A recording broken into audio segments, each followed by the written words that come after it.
आपकी भूल ने आपको ऐसा अनुभव करा दिया कि आप शरीर हैं, आप संसारी हैं, आप विषयी हैं। आपको ये भूल मिटानी है सत्संग के द्वारा। पवित्र बुद्धि से ऐसा विचार करो कि मैं प्रियालाल का हूं। पहली बात सुधर गई।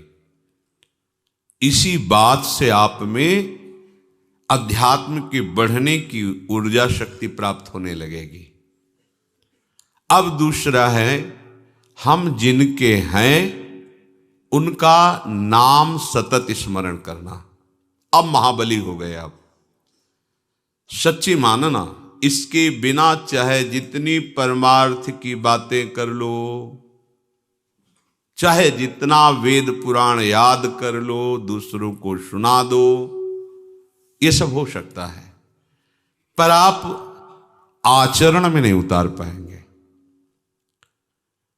आचरण में उतारे बिना परमानंद का अनुभव नहीं होगा, अध्यात्म सुख का अनुभव नहीं होगा।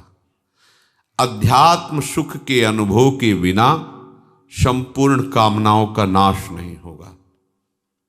बस बची तो दुर्गति ही बची। बार बार वासना कामना, उन्हीं से प्रेरित होकर कर्म, कर्म से कामना वासना, यही चक्र चल रहा है।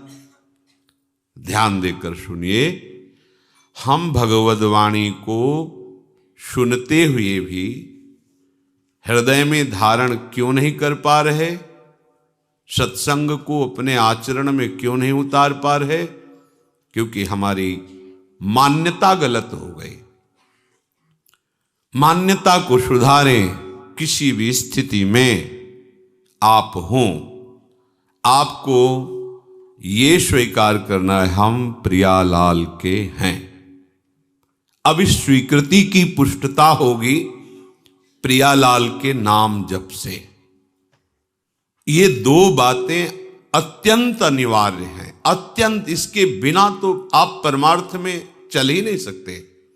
जैसे हम दो पैरों से चलते हैं, पंछी दो पंखों से आकाश में उड़ता है, ऐसे अध्यात्म की उस महासुख में जहां किसी भी द्वंद्व का कोई प्रभाव नहीं रहता, जहां किसी कामना के उत्पन्न होने की कोई गुंजाइश नहीं रहती, उस स्थिति में पहुंचने के लिए पहली बात, हम प्रियालाल के, हम जैसे भी हैं, हम प्रियालाल के हैं।